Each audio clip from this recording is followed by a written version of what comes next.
Remember, people can't relate to you if they don't know you exist and what problems you solve. People make decisions based on emotion. So you've got to tie back any problem to how it's impacting people. Nobody can relate to perfection. And by the way, comedy always works best. Just sit down and think for a second, like, what is something that you can stand on, that is something that you can unify around, that you know that every single customer that you work with, that is your promise to them. You are going to live up to that. Isolation is a terrible thing for human beings, and I gotta tell you, it's a bad thing for business owners, CEOs, salespeople, and creators too, man. We got to collaborate. Life is not business, and business is not life. They are running parallel. Take something entertaining and something informative and smash it together. There's one thing that all champions have in common. They get shit done. So welcome to the Get Shit Done Experience. Well, we're back at it again. This is the Get Shit Done Experience, also known as the GSDX podcast. My name is John Morris. Today, I'm going to give you 7 types of easy content videos you can make right now. If you're like me, I'm a Gen Xer. It took me a bit to get into the content creation process, but I have to tell you, it has been life-changing. It has been a huge asset for me.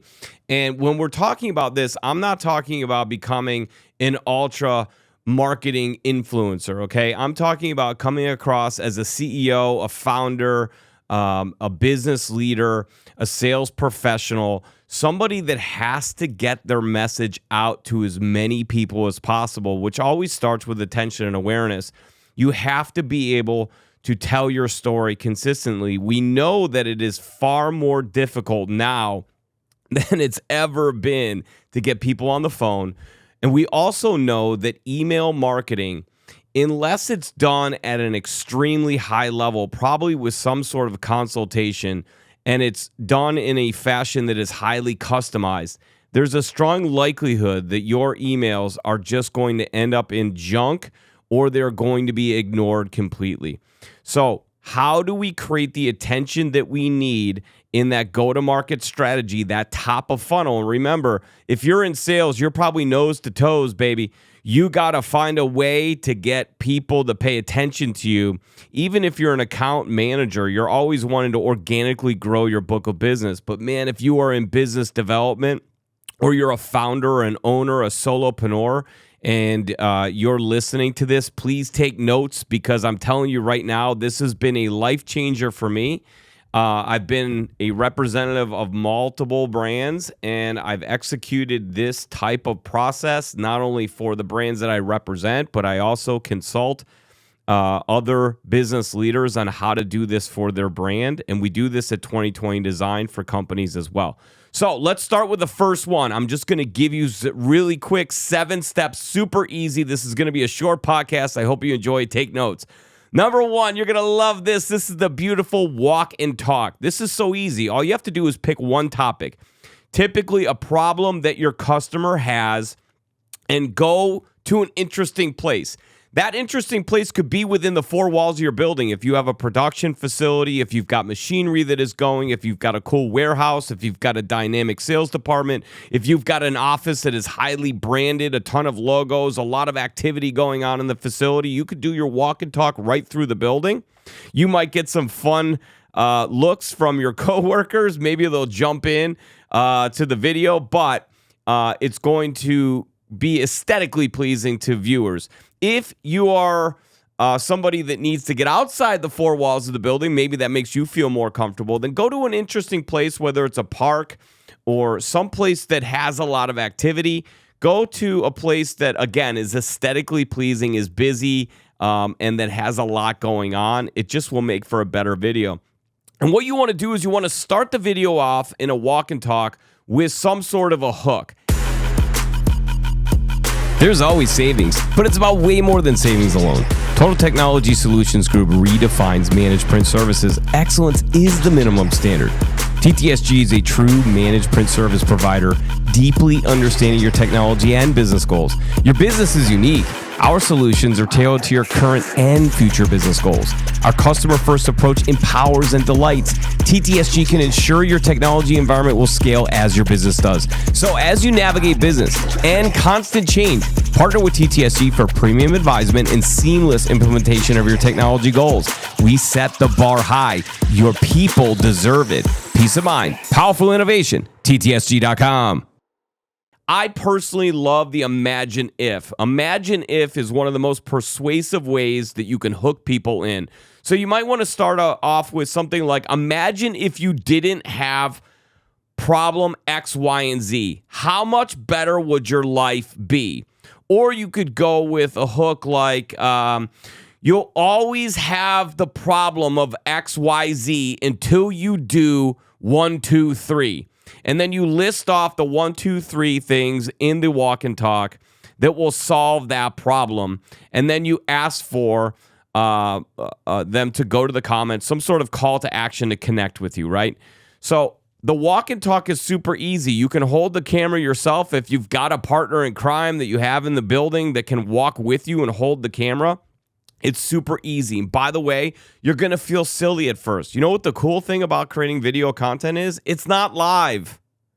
It is not live, people. So you can make mistakes. Have fun with it. Be silly. Be goofy. By the way, keep all of the goofy outtakes because you're going to save all of those so you can create a video of bloopers and outtakes. You want to talk about blowing up your feed? People go nuts for that. So keep all of the mistakes that you make, all those mistake videos. It shows that you're human. It shows that you're going through this interesting process. It makes you relatable. Nobody can relate to perfection. And by the way, comedy always works best. There's two things that absolutely play on social media, advertising, TV commercials. It's making people laugh or making people cry.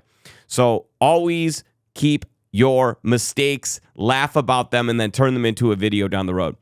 Number 2, did you know videos? I started off my LinkedIn journey in about 2019.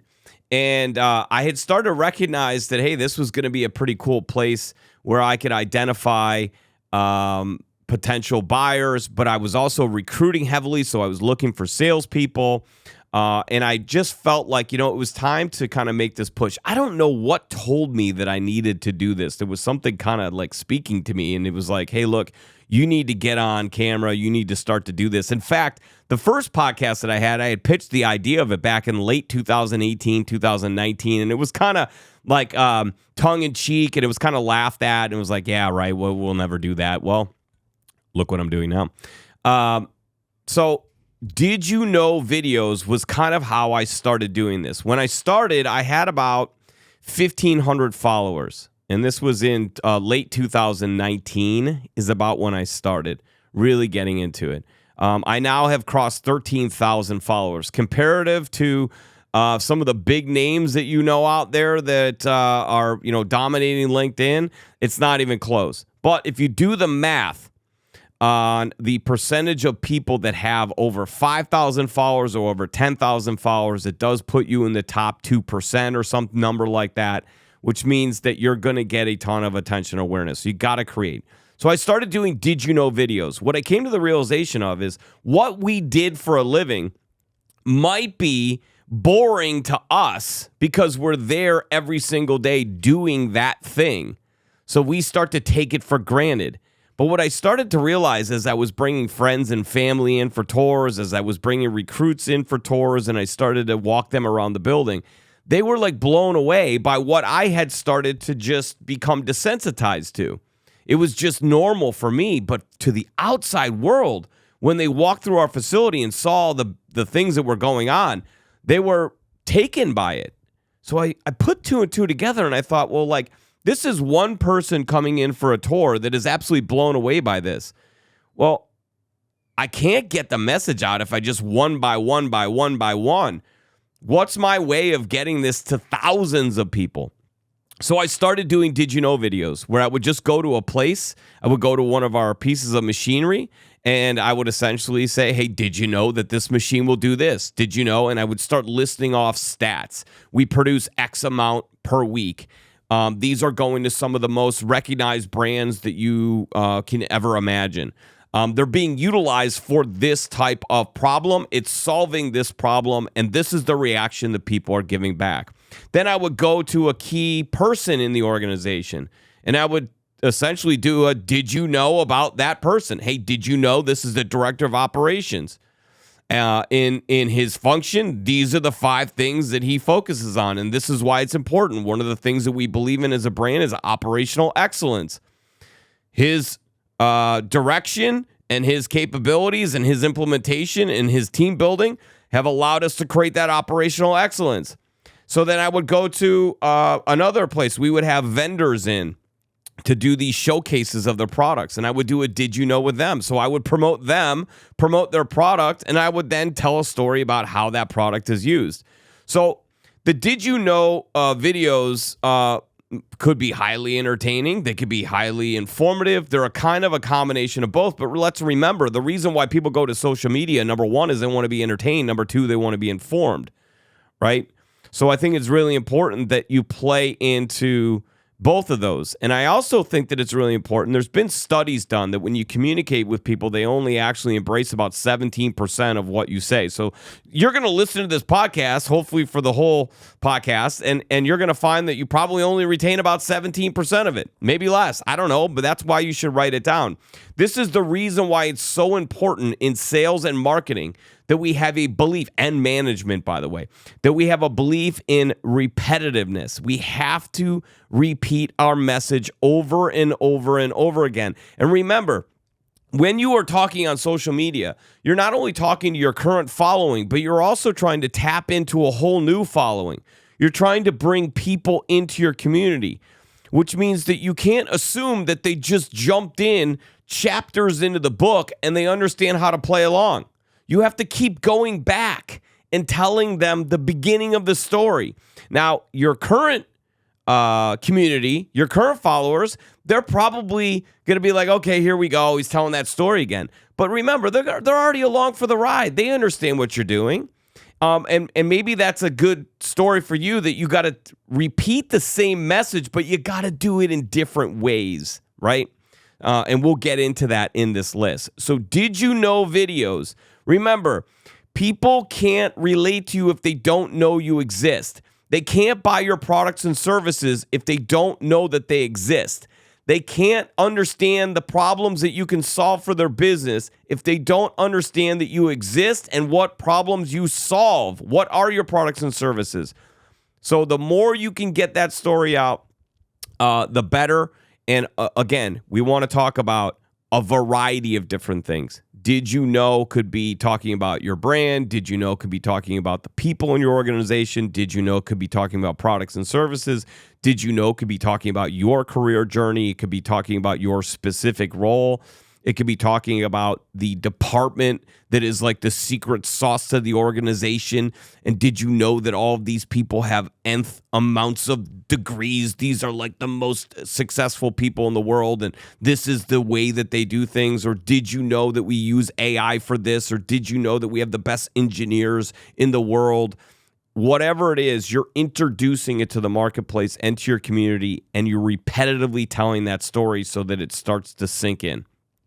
Number 3, this is always fun, the showcase. Now, this makes a lot more sense for the B2C business because typically you're talking about some sort of a product, right? And it's kind of a no-brainer for B2C companies, let's be honest. You know, this is where you're going to see a lot of unboxings. You're going to see products in action. It works. You want to show that the product works. You want to show that the product solves problems in real time. You're showing the problem, showing how the product solves the problem in real time. This creates proof, social proof, product proof. And by the way, the next best thing to a customer testimonial is actually seeing the product work. So, and we'll get into the testimonials soon, but a great video that you could do is simply taking your product, showing it in action. You can edit these. You can make these highly edited. But I got to tell you, your marketing department is working on a ton of different things. They're probably going to create a highly edited, highly produced video for you that is, kind of the standard brand video that goes out. I'm talking about you as an individual who is selling products, who is representing the brand, who is the CEO or founder of the brand, who has got to constantly be telling the story. It's really cool if you showcase your pride of brand by showing the pride of your product, by showing how your product solves a problem and showing it in action. This really will relate to people. Now, I got to tell you, it becomes a little bit more difficult when you're talking about B2B, because obviously these are typically, bigger products and bigger services, and they're going to an organization that might have to modify and make some changes in order to implement your product or solution. So it's not so easy like, you order this for $49.99, you plug it in and you use it and it changes your life. B2B obviously might mean that some lives are changing because you're using the product or service.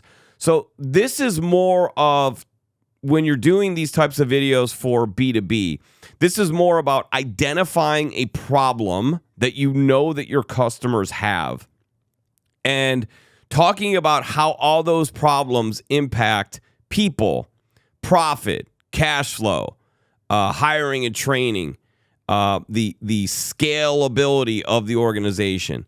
Like, what problems does it create? Not just the target problem, but let's talk about all the ancillary problems off of that target problem and how that is affecting lives, right? People make decisions based on emotion. So you've got to tie back any problem to how it's impacting people, because people ultimately make the decision to make change. So you've got to make sure that you relate that problem back to people, and you probably want to quantify that problem as well. That you maybe have some sort of proof through working with your customers that on average it's costing X amount of dollars per year. Then you want to talk about how it solves that problem. And then you ultimately want to discuss the outcomes that your customers have noticed or seen and how it's changed their business, and the amazing feedback that you've gotten from people that maybe have sent you a note or sent you a text or sent you an email, or flat out said to you, hey, look, this has been a life changer for me. I'm working less hours. Man, I can't believe this. I'm the person who made the decision to get this product or service from you, and because of this, it changed our cash position. It changed our profitability. The productivity of our people increased. The morale at our organization improved, and because of that, I was promoted. If you could get that type of a story from your clients and tell that in this showcase, then, man, you really got something. So if it's B2C, you got to show your product in action. You got to show it working. And especially if you're in sales, right? You're not part of the marketing department. You're not part of production, but you're in sales and you're showing how easy it is. Like, you're not an expert. You sell the product for a living, so you didn't build it, right? You're not the engineer, but you are coming from a place of a consumer. You're just like everybody else. You're a consumer. You just happen to sell this product, but you're also a user of this product. Let me show you how it works. B2B, again, a little bit different. You've got to kind of set the market, right? So what is the problem? What are the solutions that this creates? And what is the impact that it's having on people? What's the outcome? And what are the stories of those outcomes? You will get a lot of attention from that, because ultimately people are not only looking for the solution, but man, they want to feel good too. And they want to know that it makes other people feel good. Like, to buy something and know that it's going to create a solution, that can sometimes feel transactional. But if you make it you make the story have some feeling, it feels more like a partnership. It feels more like advisement, consultation, therapeutic, if you will. And I think that that's a powerful thing. So number 4, remember, we're going through a list of 7. We're on to number 4. I told you this was going to be fast. You won't believe how fast this is going to be. Number 4, brand promise videos. Okay, first off, folks, if you don't have a brand promise, that is designed like a tagline. And I'll just give you a couple of examples. Like some brand promises would be like 100% satisfaction or your money back. That might be a brand promise, right? Or we will increase your leads by 10% in the next 90 days, or you pay nothing. That could be a brand promise. These are cool brand promises. They're super bold. And if you have something like this, that's pretty cool. I would lean into that as much as possible. They do kind of sound a bit salesy, but hey, look, if you can stand behind it, man, if you can hold to it, put it out there. I mean, if that's what you're all about, put it out there. But you'll see other brand promises, like I think the Men's Warehouse had a brand promise like, you're going to love the way you look, I think was their brand promise, right? And there's a local car dealership around here that ends every single commercial the same exact way. They say, you're going to love buying a car this way, right? So whether your brand promise is super bold or it's a repetitive type of tagline that creates a feeling, it's almost like subliminal. It's conscious and subconscious. You're saying it out loud, but it'll marinate and resonate with somebody. It's like, yeah, I think I would like to buy a car that way. That would feel good. Or, hey, I do look great in this suit. He was right. He said that I would look good in this suit. That promise is true. I do love the way I look right now, right? So whether your brand promise is bold or catchy, you do need to have a brand promise. So just sit down and think for a second, like, what is something that you can stand on, right? That is something that you can unify around, that that every single customer that you work with, that is your promise to them. You are going to live up to that. A previous company that I worked for, we had the brand promise of, let's see if I can remember this. Right time, right place, right solution. And the idea was that we were in an event-driven business. And one of the biggest problems that they had out there was a lot of the products that they would order would show up late. Well, if you're doing a trade show and your products for the giveaways for the trade show show up late, they're kind of useless. So one of the things that was really important to them is the brand promise that we will have it there at the right time. It'll be there on time. The second thing was oftentimes folks, when they're ordering these types of products, they were going to different places around the world. So if you just went into the system and you sent it to their headquarters, they might be doing a trade show 12 towns over or 2 states over. Well, guess what? If it doesn't go to the right place, they kind of can't use the product. You just wasted their marketing spend. And then the last thing was right solution, because oftentimes people were buying products that were commodity driven. They were just trying to check a box. And they would get no reaction from handing this product out. Nobody remembered them. It didn't leave a lasting impression. It just didn't sink in. So like it just seemed right that those were the 3 things that were most important to us. Those were our promises to our customers. We're going to get it there on time. It was going to be at the right place when it needed to be there. And it was going to be a solution that actually created a return on investment. That was very interesting in our industry. But that tagline played in, and we would lean into that with our content. So whatever the brand promise is, turn it into a tagline and end your content with that tagline, or create a video centered around that tagline. So I would start off the video and say, remember, I like the imagine ifs. Imagine if you didn't have problem X, Y, and Z, and you had a solution that solved it like 1, 2, 3. Then I would go into the story of that problem and the solution, give some examples, right, of why it's effective, and then I would end with the brand promise. Our brand promise is, if you do, in fact, take the time to connect with me, I can tell you for a fact that brand promise, whatever that is, right? So create an easy video that talks about your brand promise, why it's so important that you leave this lasting impression on people, and a few examples of how it's played out in daily business life. Are you guys with me so far? This is pretty easy. I'm telling you right now, if you're in sales, if you're in marketing, if you're a founder, if you're a CEO, I know that you think to yourself, I really need to stop being on the scroll. I need to start creating. And then another day goes by and another day goes by, and you find it challenging. So I want you to remember this. While I'm talking about video, you could also do this in the form of copyright.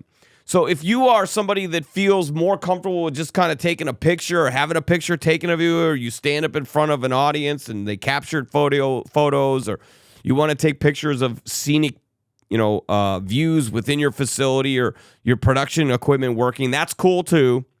But your copy needs to be telling and talking about things in this format, right? IT decision makers, this might sting.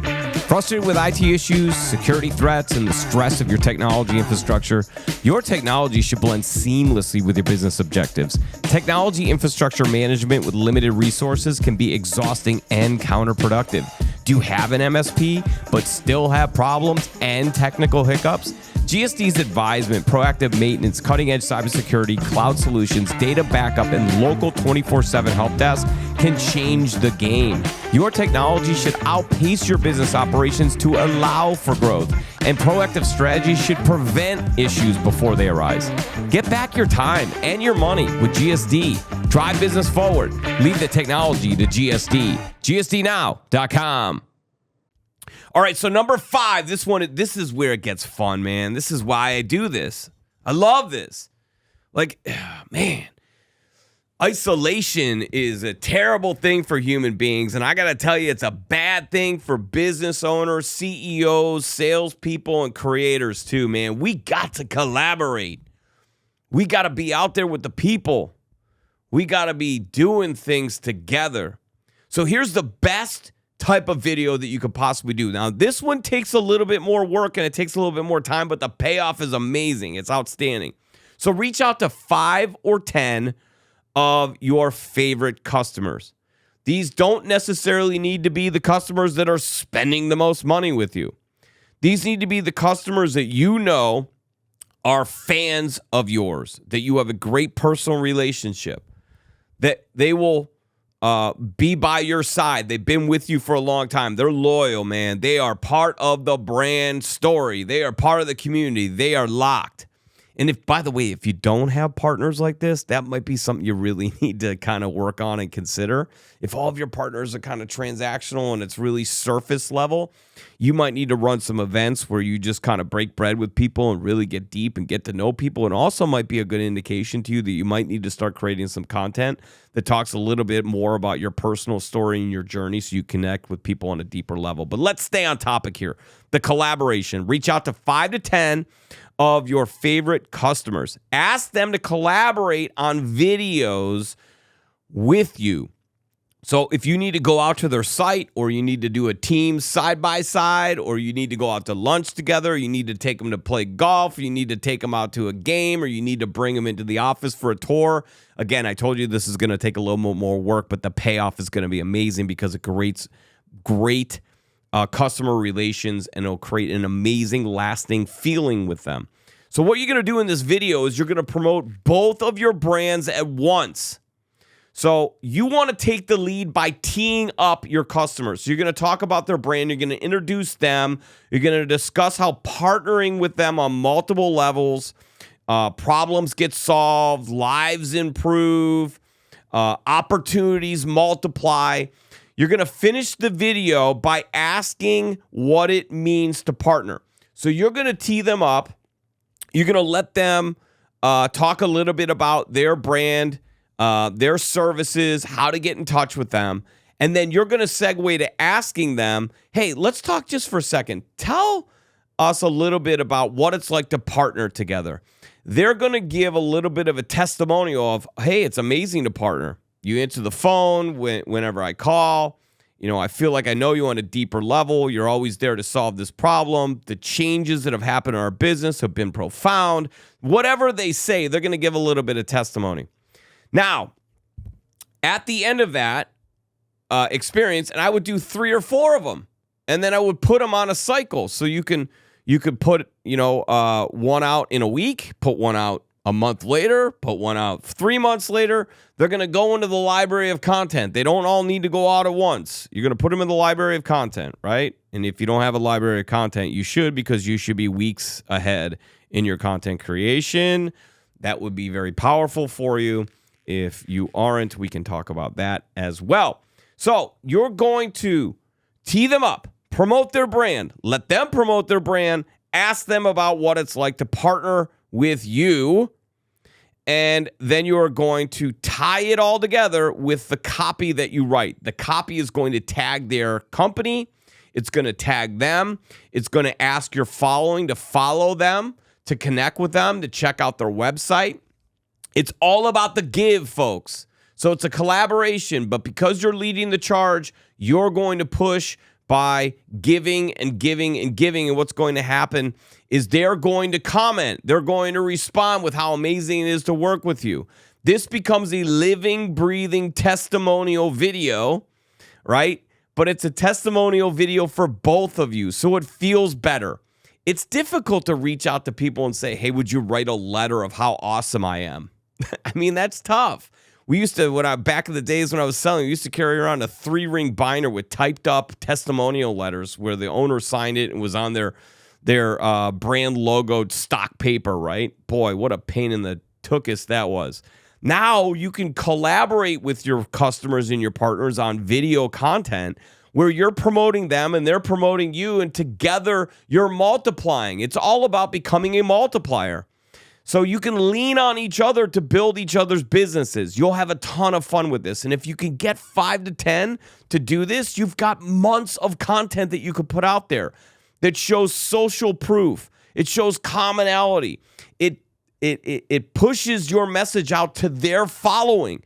They might have thousands of followers, have no idea who you are. They've never told them that they work with you and that's where they get all their services from. Now they're seeing that. Now, meanwhile, in your network might be people that need to buy from your customer. So you've now promoted their business, and now all of a sudden you guys are multiplying together because you took the initiative to create the content together. This works like a charm. This is why we do the podcast here. This is why we do the Get Shit Done experience. Now, I know I'm riding solo right now, but most of the time we have a guest in here, and it's all about promoting the guest. What ends up happening with that? Their following sees us. They see all the logos behind me. They see me as a face and a voice of the brands. They reach out to me. I then play point guard and distribute it to the people in the organization that are the experts at solving those problems. We then have people that see our guest on the podcast and go, boy, that's interesting. I could probably use that service. They reach out to me. They say, hey, look, how can I get in touch with that person? That was really cool. I need that. I play point guard. I make the introduction. Boom. Reciprocity is happening on full tilt, people. This is how we do it. And we're only at number 5. We got 2 more here. All right, so let's just recap here real quick. Walk and Talk, Did You Know videos, the showcase. This is like the unboxing, the reveal, right? You've got your brand promise video, right? Give people something deeper to latch onto, that repetitiveness, that tagline, something that they can latch onto beyond products and services, right? Purpose over product. The product is important, but if you can get purpose across in your videos, people will latch onto that, and that will latch them on to interest in your product. Once you have both, you create community, you create fandom, you create advocacy. Everything is rolling in your direction, and that's when you can segue to collaboration because you've brought in these amazing customers, you've done great work with them, and now you are telling the stories for each other, and that is going to be life-changing events for both parties. Are you ready now? Number 6, the life analogy. Folks, life is not business, and business is not life. They are running parallel. This is why I get so angry when people talk about work-life balance. I don't believe in work-life balance. I believe in work-life harmony. I want my business to play in my life. So when I'm doing things in life, I'm still talking about business because I love it. And when I'm doing business, I want to feel like it's okay to talk a little bit about life. Because how I do business is because of how I am in life. And how I am in life might have something to do with the success or failure or adversity overcome in business. They run parallel, people. It's a harmony you're trying to create. So we want life analogies. The only thing that people cannot relate to is perfection, but I will tell you this. I'm going to steal this for Lexus. People can relate to the pursuit of perfection because I think we're all in that pursuit, whether it be physically, mentally, or spiritually. We are all in the pursuit of perfection. We are doing our best down here. And we can relate to people that have hobbies that are parallel to business. We can relate to sons and daughters and fathers and mothers and partners and friends. We can relate to that journey, those stories. And there's always an analogy to take out of that. So take something in your life that makes you better at business or vice versa and tell that story in a way that runs parallel with your business. For me, it's golf. I can take golf and make it relate to anything. Golf is kind of life for me, and life is kind of golf for me. Boy, man, the life took a different direction. I should have dug in deeper when I had a chance, man. All you young people out there, if you have a talent and you're really good at it, drop everything and pursue it. Don't fall prey to the capitalist society that tells you got to go make money and you got to do this and you're going to run out of time. Damn it, if when I was 18, 19, 20, I recognized the talent that I had and I actually really pursued it. But we can't regret it now. But I do regret it. But we can't regret it now because we're going to find a way to take our passion and we're going to find a way to bring it into our business life. So no matter what your passion is, for me, again, it's golf. It might be cooking for you. Maybe it's you fix hot rods. Maybe you're a master sniper. Maybe you are a yoga expert. Maybe you're a fitness fanatic. Maybe on the side, you're like this dietitian who knows everything about the chemistry and biology of how a body works and how you could run on full efficiency. Maybe you're hyper well-read. Maybe you're somewhat of a philosopher. Maybe you're a history buff. Maybe you're one of those History Channel people all up in the ancient aliens going crazy. Whatever it is, we all have passions. We all have hobbies. Can you take that passion and hobby and tell a story that makes us better understand your business? So for me, I look at golf. Golf is amazing because the most subtle change can have massive impact on the results that you get. So when I'm talking to customers who are, like on the fence, they're like, I don't know if we really need to do this. It's not that big of a challenge. I can tell a story of how while playing golf, I kept leaving everything out to the right and everything was in the rough and it was really affecting my approach shot and I wasn't able to score at the level because if you're coming out of the rough, you can't get the ball to stop on the green as well, which might mean that balls roll out. You're not as close to the pin. It's tougher to make birdie. You got to chip up and get up and down. It just could cost you a lot. So I could talk to them about how literally I tweaked my grip like less than 2 centimeters. And all of a sudden, where I was leading out to the right, I was able to get my hand turned over and I was able to get that ball that was out to the right to kind of come back, curve back into the fairway. Because I was hitting more fairways, it was like target practice. I could go after the pin more aggressively. And because of that, I was closer to the pin. And because of that, if you let the law of averages play out, I made more putts, therefore making more birdies. So some of those holes that were bogeys were now turning into birdies, which is a 2-shot swing. And if you do that twice in a round, that's a 4-shot swing. Interesting. 4 shots in golf when you shoot in the 70s is a huge deal. That can mean the difference between a 75 and a 71. Or it can mean the difference between a 72, right, and a 68. That's pretty big. 4 strokes in a tournament could be all the difference in the world. So think about it in terms of business. You may not feel like you have a very big problem now, but that problem continues to escalate. And over time, it multiplies and becomes bigger. And the bigger that it gets, the more difficult it becomes to solve it. Whereas you could make one little tweak right now, and that little tweak could have massive impact, not only in the present time, but also over periods of time. Although that problem, as it was progressing, now is a solution that is scaling. So that separation of problem and solution becomes wider, and you're on the good side of that. You probably have stories that you can relate to business of how you approach baking, how you approach cooking, how you approach being a parent, how you approach being a son or daughter, how you approach your faith, how you approach going to a fitness class, how you approach riding a bike, how you approach skiing, how you approach snowboarding. You probably have a story from whatever hobby that you have, or a multitude of stories that you've thought about where you said, man, this is a lot like how we approach business. The problem that we had in business, we couldn't seem to find a solution. We did X, Y, Z.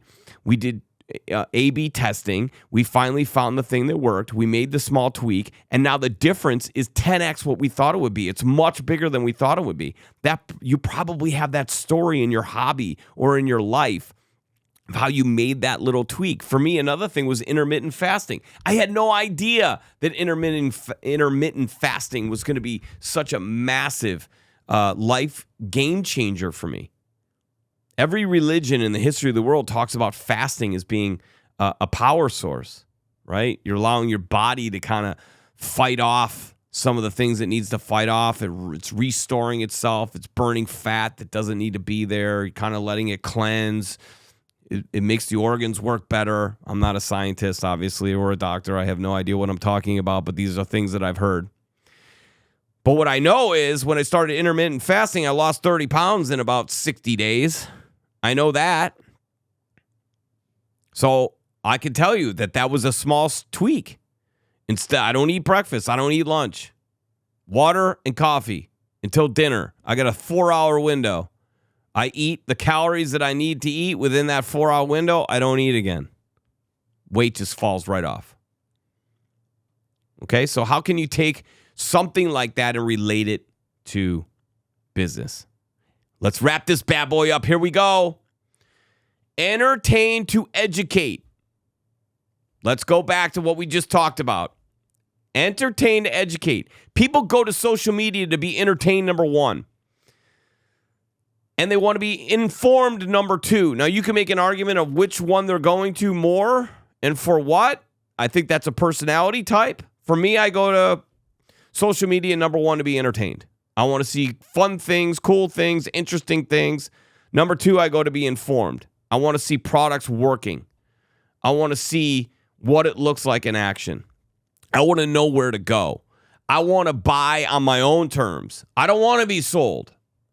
Show me behind this fourth wall where I'm on my phone and you're not in front of me trying to persuade me so I can elect to just scroll. Now I don't have to feel bad. I want to buy on my own terms, which means I want to be informed.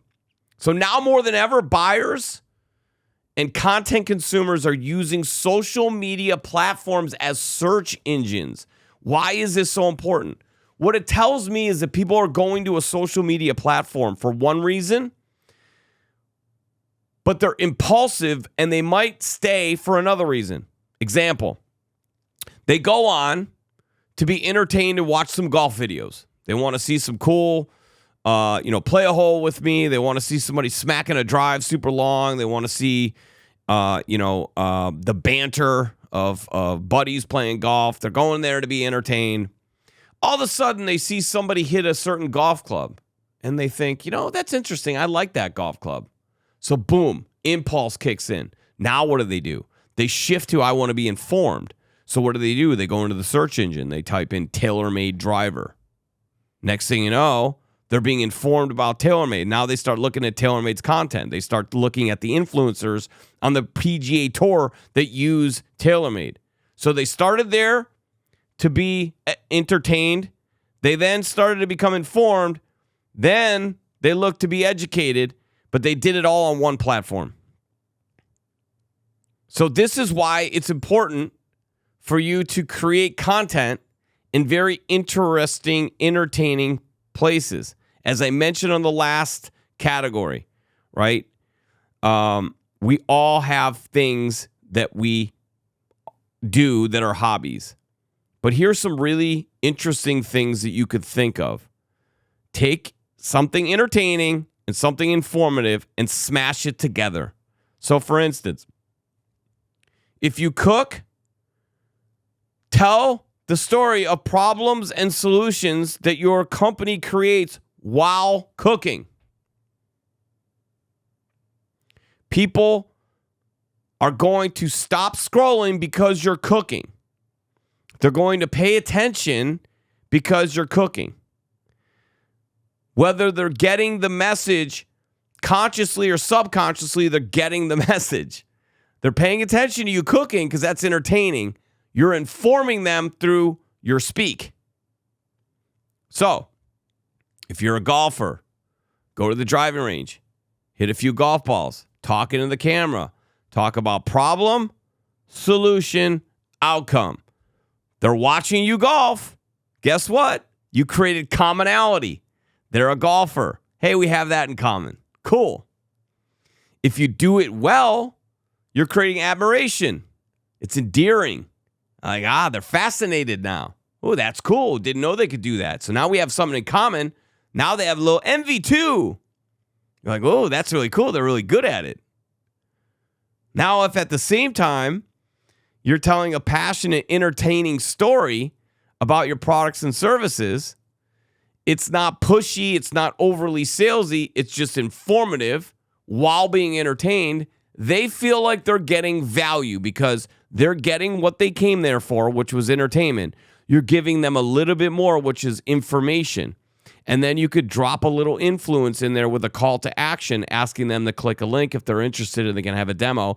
Or maybe whatever it is that you're doing, let's say you're golfing, you say, hey, look, if you'd like to come golf with me and talk about our products and services, please click the link or send me a message. I will line up an opportunity to go play golf at Bowes Creek and we could talk about our services. It's on me. I'll show you a couple tips on the golf course as well. If you're cooking, say, hey, look, if you love what I cooked today, let's click a link. Let's talk about business and let me cater lunch for your team, right? Whatever it is, you have to get ultra creative. You have to have fun, and you have to show people layers of who you are beyond your job. If you treat your job like a job, that's a problem, number one. But if your content is a job, that's a problem as well. So if you rap, make some content with you rapping. If you're an actor, make some content where you're playing both characters. You're playing the character of the person who's selling and the character of the person who's objecting.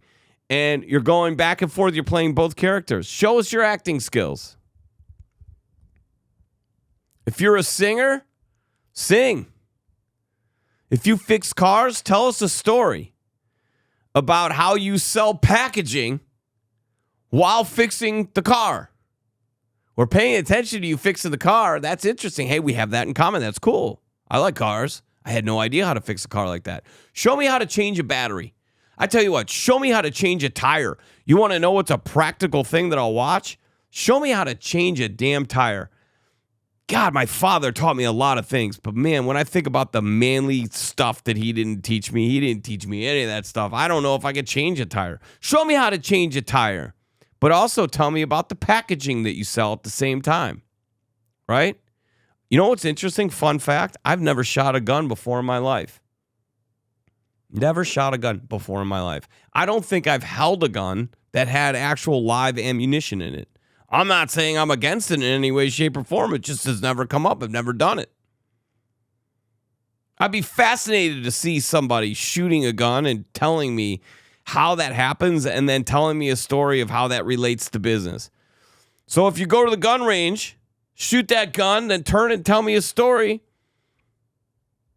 about how you sell spices. You got my attention. Now tell me a little bit about... So you've entertained me. So it's not like I feel like you shorted me. You entertained me. You gave me something. Thank you for the entertainment. Now I owe you to listen to what your story is about the spices that you sell. Right? So don't be afraid to combine your passions with your business story and to tell that as much as possible. And I will tell you, I will create a piece of content sitting here in the studio and I'll post it out. It'll be highly curated, fun. I know I hit the point. It'll get X amount of views. I literally drive 500 yards down the street to a driving range. I go hit golf balls. I tell the same exact story. 10x the views. If that doesn't tell you, I don't know what does. You know, I could sit in my family room with a microphone on and stare straight into a Zoom camera and create content. A lot of people do that. Or I could invest in something like this that's flashy. I could be in a studio that has signage. I could, take a little room in my house and paint it and kind of doll it up for $1,000, $1,500 budget. Doll it up, make it look really interesting, create my content there. And then add in going down the street or going into my kitchen or going into my garage or going to yoga class or combining all of these. I hope you enjoyed this. 7 steps, 7 keys, 7 types of easy content videos you could make right now. Thank you so much for joining in. Remember, no matter what, you have to create. You have to create. And if you don't, someone will or already is, and they're stealing your piece of the pie. Don't let them steal your pie. That's crazy. You know you love pie. Don't let them steal your pie. The only thing that is standing in your way is fear. And typically, that fear comes because you don't know what to do or you're afraid of what people will think. Well, I hope that I've given you 7 things that you can do that are very easy to implement. Have some fun with it. Remember, overcome the fear and get shit done. Have a great day. I got shit done.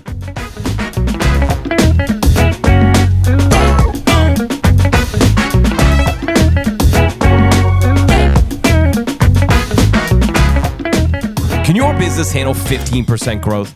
If yes, you have to engage with 2020 Design. They fuse data and creativity to stop the scroll, break through the noise, and grab the attention of your future customers. 2020 Design will create competitive, click-worthy campaigns, design and build custom websites, spark your social media presence, and structure email campaigns that get right to your audience, the decision maker. Let's boost attention and awareness, which allows you to convert more sales. Check them out at 2020design.com. That's the number 20, TWENTY design.com.